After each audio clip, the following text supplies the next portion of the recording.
Hey you guys, it's Britt. Tonight we're here with a very quick update on the Ruby Franke and Jodi Hildebrandt cases that are coming up. So if you're interested, please keep watching.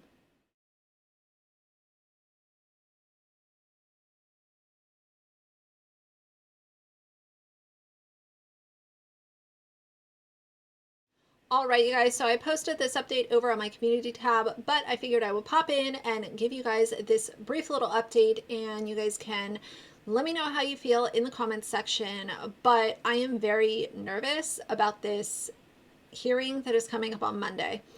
And this was originally not supposed to happen so soon, but the lawyers did what some lawyers can do, and they ended up getting the hearing pushed up to Monday. I believe the time is 11 Utah time, 11 a.m. Utah time. I will confirm and put some text on the screen whether that is right or wrong, but I believe that's accurate.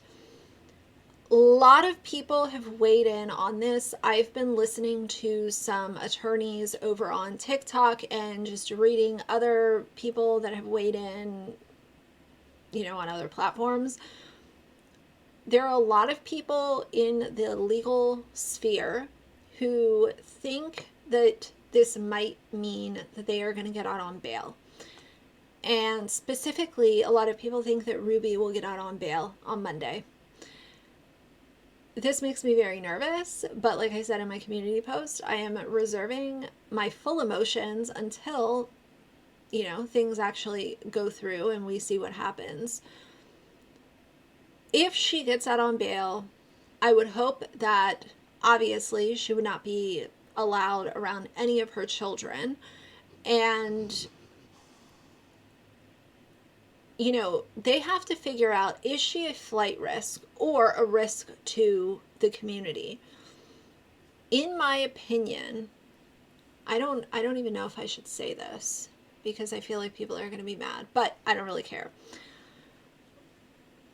With Ruby and Jodi and this cult-like mentality that they have both very clearly displayed so many times on videos, I worry that they might take, how do I word this?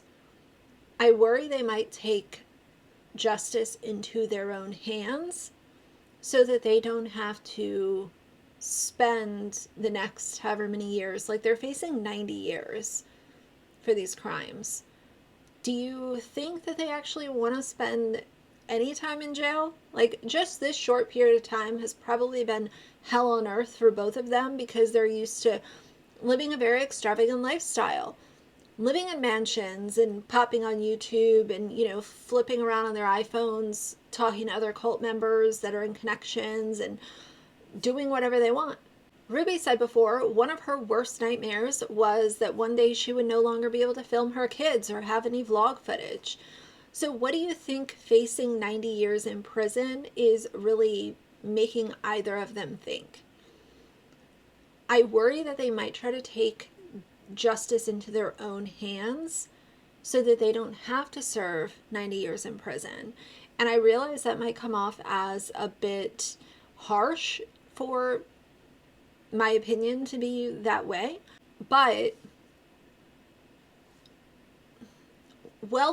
here's the thing,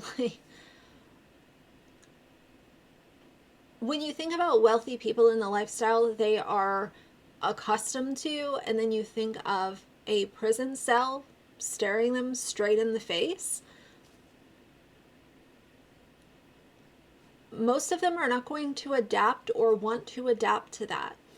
And if they're released out on bail and they know that, okay, well, I'm out for this short period of time and then I have to go to, trial and face this head on, and I'm probably going to be going to prison for a very long time because I freaking abused my kids. And for Jodi, she actively participated in abusing Ruby's kids. That's not something that either of them are going to say, okay, well, we'll just go to trial and kind of see how it goes. I just don't think that they're going to be having an optimistic mindset. And that's why I worry that, they might just do what they need to do to not have to go to trial and be shipped off to prison.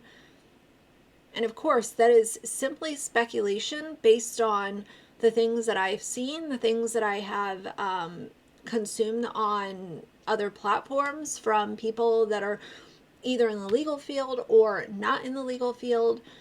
But there are a lot of people that are very, very worried about these two women being released out on bail. And I don't think that concern is coming from nowhere. You know, a lot of people are very worried about this. The other thing that I wanted to say in this video is that I've been sent a couple of articles of people saying, if you're resharing 8 Passengers content, your channel could be taken down. You know, here's the way that I feel about this. I know a lot of people are heavily resharing the 8 Passengers vlog footage. And I realize that this might be new to some people and it might be, you know, wild and crazy to see this content and they just want to like reshare it. For me, if you're resharing that content and you're not editing out the children's faces specifically, what purpose is it really serving? These kids, their identities, in my opinion, should be protected at this point. These kids already have enough that they are trying to process. They're no longer with their parents. They're having all of this play out on an international stage, and they're processing trauma, grief, regular kid emotions, physical injury. So they're trying to deal with all of this, and then people on social media are just replaying all of the 8 Passengers vlogs and throwing it on whatever platform they're active on. To me, I just don't think that it really has a purpose. And these kids should be protected. Their identities should be protected. I think that anybody who is just reposting the 8 Passengers vlogs are simply just doing it because they know that it will get clicks and views at this point, and clicks and views equal money. People don't care about protecting the kids. They don't care that these kids are trying to process trauma and grief, and people are going to do what they're going to do so that they can get their clicks, and that's just the world that we live in. But there is a risk, so I'm definitely not putting anything unedited of 8 Passengers, and I'm not here to react to their old vlogs. That's just not what I'm here for. But I was sent that a couple times, so I wanted to acknowledge it here on this video. Man, this situation is crazy. I'm very worried. I want to know how you guys feel. Whether or not you're in a legal field, what do you think? How do you feel about this? What do you think might happen or might not happen?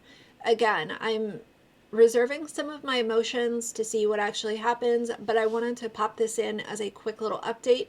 I'm also editing another video that will be up tomorrow, and that will be probably about an hour long. I know this was a short one, but for now, if you like the video, please leave a like and a comment, and if you'd like to see more from me in the future, please subscribe. I'll see you guys soon. Bye.